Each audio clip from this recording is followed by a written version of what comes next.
जिद्द आणि चिकाटी असली की यशाचं शिखर गाठता येतं हे ठाण्याच्या प्रणित भोजने या तरुणानं सिद्ध करून दाखवले. आई ठाणे महानगरपालिकेत सफाई कर्मचारी तर वडील प्रदूषण नियंत्रण विभागात चतुर्थ श्रेणी कर्मचारी. घराची परिस्थिती तशी बेताचीच आणि शिक्षणाचा वारसाही नाही. मात्र अशाही परिस्थितीत त्यांनी 6 वर्ष मेहनत घेत UPSCची परीक्षा उत्तीर्ण केली आहे. खारटन रोड परिसरात राहणाऱ्या प्रणितनं IT इंजिनियरची पदवी मिळवली, परंतु इंजिनियर बनण्यापेक्षा सरकारी अधिकारी बनण्याचं स्वप्न प्रणितनं पाहिलं. त्याची ही धडपड अनेक तरुणांसाठी नक्कीच प्रेरणादायी ठरणार आहे. 2023मध्ये दिलेल्या UPSC परीक्षेचा निकाल काल लागलाय. यामध्ये ठाणेकर प्रणित भोजनेचं नावही झळकले. त्यामुळे त्याच्यावर सध्या अभिनंदनाचा वर्षाव होतोय. परंतु हा पल्ला गाठण्यासाठी त्यानं तब्बल 7 वर्ष तपश्चर्या केली. खरं तर प्रणितचे वडील सुभाष भोजने आणि आई सोनाली भोजने ठाणे महानगरपालिकेत चतुर्थ श्रेणीचे कामगार आणि त्यांचं शिक्षणही 10वीपर्यंतच. परंतु आपल्या नशिबी आलेलं काम आपल्या मुलांनी करू नये ही त्यांची इच्छा होती. त्यातूनच त्यांनी आपल्या तिन्ही मुलांना शिकवलं. यामध्ये प्रणित आधीपासूनच हुशार होता. अभ्यासू प्रणितला आईवडिलांनी IT इंजिनियर केलं. आता आपली परिस्थिती सुधारणार असं त्यांना वाटलं. परंतु प्रणितच्या डोक्यात सरकारी अधिकारी होण्याचा विचार फिरू लागला. त्यानं तसं आईवडिलांना स्पष्ट सांगूनही टाकलं आणि UPSC परीक्षेच्या तयारीला लागला. हे कोणता नवीन खूळ असा प्रश्न साहजिकच त्याच्या पालकांना पडला. परंतु मुलाच्या हट्टासमोर त्यांचं काही चाललं नाही. 2016मध्ये प्रणित भोजने UPSC अभ्यासासाठी पुण्याच्या बार्टी येथे दाखल झाला. वर्षभरानंतर तो दिल्लीत शिक्षणासाठी गेला. दिवसाचे 10 ते 12 तास अभ्यास करूनही त्याला यश मात्र येत नव्हतं. वर्षामागून वर्ष सरत होते. त्याच्या जोडीनं सर्व मित्र चांगल्या पगाराच्या नोकरीवर लागून स्थिरही झाले. एके दिवशी आईवडिलांनीच पुरे आता असं म्हणत परत येण्यासही सांगितलं. परंतु प्रणित मागे हटला नाही. त्यानं अभ्यास आणि प्रयत्न सुरूच ठेवले. या प्रयत्नांना आता अखेर यश आलं असून तो UPSC परीक्षेत उत्तीर्ण झालाय. त्याच्यावर सर्वत्र कौतुकाचा वर्षाव होतोय. सर, आम्ही TMCच्या चाळीत राहायचो. लफाट चाळ बोलतात त्याला. त्या घरात आमचा रूम खूप लहान रूम होता आणि खूप जास्त लोक होती. घरात अभ्यासावर जोर असायचा मम्मी पप्पांचा, अभ्यास करा. पण ते या वातावरणात अभ्यास करणं पॉसिबल नव्हतं आणि UPSCचा अभ्यास तर पॉसिबल नाही, कारण का आम्ही चाळीत राहायचो आणि तिकडे खूप गडबड असायची, गोंधळ असायचा. तर अभ्यास करण्यासाठी मी लायब्ररी जॉईन केली. तर मी 10वीपासून लायब्ररीत जायचो. डिप्लोमाला इंजिनिअरिंगला पण लायब्ररी केली आणि मग UPSCसाठी मी 3 वर्ष लायब्ररीत होतो आपल्या ठाण्यातच. नंतर दिल्लीला गेलो तर तिकडे आमच्या क्लासची लायब्ररी होती, तिकडे अभ्यास करायचो. आणि मग तिकडे पण खूप साऱ्या लायब्ररी आहेत, त्या जॉईन करून तिकडे जवळपास रोज 10 ते 12 तास अभ्यास व्हायचा. काय नेमकं आता ध्येय आहे तुमचं? सर, ध्येयत आहे देशाची सेवा करणं. कारण का सर्व्हिस ही जी व्हॅल्यू आहे ती खूप इम्पॉर्टंट आहे माझ्यासाठी. जर तुम्ही असे थोर व्यक्तिमत्व त्यांना जेव्हा वाचाल तर एक कॉमन हे आहे त्यांच्यात लिंक, ती सर्व्हिस आहे. सर्व्हिस करणं लोकांची. आणि जे विपश्यना आहे ते पण तेच शिकवतात की सर्व द पीपल. सो हा एक दोघांचा हे जुळून आला आहे आणि त्यामुळे आता कायदेशीर काम करणं आणि प्रोॲक्टिव्हली जाऊन लोकांची मदत करणं, तर हा एक उद्देश असणार माझा.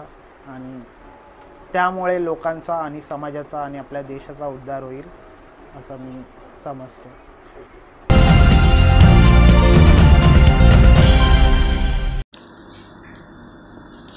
गुढीपाडव्यापासून सुरू झालेल्या चैत्र नवरात्र उत्सवाची सांगता रामनवमीच्या दिवशी झाल्यानंतर गुरुवारी देवीचं उत्साहात विसर्जन करण्यात आलं. कोपरेतील श्री धर्मवीर आनंद दिघे प्रतिष्ठानच्या वतीनं आयोजित केलेल्या या नवरात्र उत्सवातील देवीचं विसर्जन श्री अंबे मातेचा जयघोष करत ढोलताशांच्या गजरात भव्य शोभायात्रा कडून काढण्यात आलं. राज्याचे मुख्यमंत्री एकनाथ शिंदे सहकुटुंब या मिरवणुकीत सहभागी झाले होते. यावेळी मोठा जनसमुदाय आणि विशेषतः महिला वर्गाची उपस्थिती होती. ठाणे पूर्वेकडील कोपरी येथील संत तुकाराम महाराज मैदानात मुख्यमंत्री एकनाथ शिंदे यांच्या पुढाकाराने धर्मवीर श्री आनंद दिघे प्रतिष्ठानच्या वतीनं श्री अंबेमा चैत्र नवरात्र उत्सवाचं आयोजन गेले 10 दिवस करण्यात आलं होतं. गुरुवारी सायंकाळी मुख्यमंत्री एकनाथ शिंदे यांच्या हस्ते वेदमंत्रांच्या जयघोषात पूजा अर्चा झाल्यानंतर मुख्यमंत्र्यांनी नवकुंडात्मक सहस्रचंडी यागासभोवती 108 प्रदक्षिणा घातल्या. यावेळी मुख्यमंत्र्यांच्या सौभाग्यवती लता शिंदे, सुपुत्र खासदार डॉ. श्रीकांत शिंदे, वृषाली शिंदे, रुद्रांश यांच्यासह अनेक मान्यवर तसंच भाविक मंडळीही उपस्थित होते. देवीच्या महाआरतीनंतर विसर्जनाच्या मिरवणूक सोहळ्याला प्रारंभ झाला. मुख्यमंत्री एकनाथ शिंदे सहकुटुंब देवीचा रथ ओढत होते. यावेळी भाजपच्या ज्येष्ठ नेत्या वीणा भाटिया या देखील आवर्जून उपस्थित होत्या. ढोलताशांच्या गजरात विविध कलाकृती साकारणाऱ्या पथकांसोबत श्री अंबे मातेचा गजर करत कोपरीतील भाजी मार्केट, बाराबंगला येथून नौपाडा राममारुती रोड मार्गे मिरवणूक मार्गस्थ झाली. तेथून मध्यरात्रीनंतर तळावपाळी येथील मासुंदा तलावात देवीची आरती करून विधिवत विसर्जन करण्यात आलं. तलावात 3 प्रदक्षिणा घालून विसर्जन सोहळा पार पडला.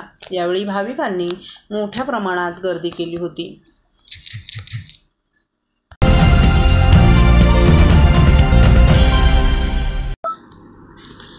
राज्यात मागील 2 वर्षात विविध विकास कामं झाली आहेत. हे विकास कामं पाहूनच पदाधिकारी मूळ शिवसेनेत येत असल्याचं मत राज्याचे मुख्यमंत्री एकनाथ शिंदे यांनी व्यक्त केले. तसंच त्यांना घरी बसणारा फेसबुकवरील नेता नको तर फेस टू फेस बोलणारा नेता हवाय असा टोलाही उद्धव ठाकरे यांचं नाव न घेता मुख्यमंत्र्यांनी लगावलाय. ठाण्यातील कोपरी पूर्व चैत्र नवरात्र उत्सवाच्या मंडपात गुरुवारी रात्री कल्याणमधील उद्धव सेनेतील कल्याण जिल्हा महिला संघटक विजया पोटे, माजी नगरसेवक अरविंद पोटे हे कल्याणमधील सुमारे 100 पदाधिकारी आणि असंख्य कार्यकर्त्यांसह मुख्यमंत्री एकनाथ शिंदे आणि खासदार डॉ. श्रीकांत शिंदे यांच्या उपस्थितीत त्यांनी शिंदे सेनेत प्रवेश केला.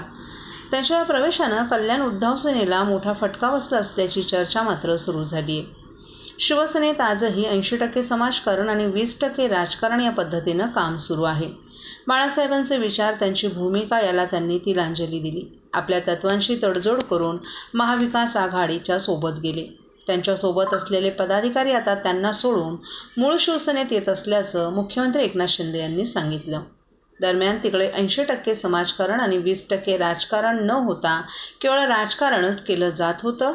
त्यामुळे या राजकारणाला कंटाळूनच आम्ही आज मूळ शिवसेनेत प्रवेश करत असल्याचं मत कल्याण जिल्हा महिला संघटक विजया पोटे यांनी व्यक्त केलंय.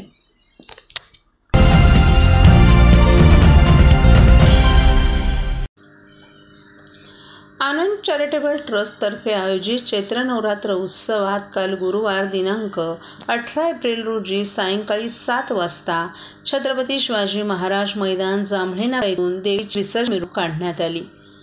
जांभळी नाका बाजारपेठ तलावपाळी मार्गावर काल संध्याकाळी देवीची पूजा आरती करून विसर्जन मिरवणूक काढण्यात आली. यावेळी खासदार राजन विचारे यांच्या मार्गदर्शनाखाली ही मिरवणूक काढण्यात आली. यावेळी शिवसेना ठाणे जिल्हाप्रमुख केदार दिघे, माजी नगरसेवक मंदार विचारे, माजी नगरसेविका नंदिनी विचारे तसंच सर्वपक्षीय नागरिक, भाविक, भक्तगण मोठ्या संख्येनं सहभागी झाले होते. देवीच्या या मिरवणुकीत ढोलताशा, लेझिम, दांडपट्टा, घोडेस्वारी, तारपा, गोंधळी, वारकरी, DJ यांच्यासह संपूर्ण महाराष्ट्रातील विविध कलाप्रकार सहभागी झाले होते. यावेळी भक्तिमय वातावरणात देवीची मिरवणूक काढण्यात आली आणि यानंतर विसर्जन सोहळा संपन्न झाला.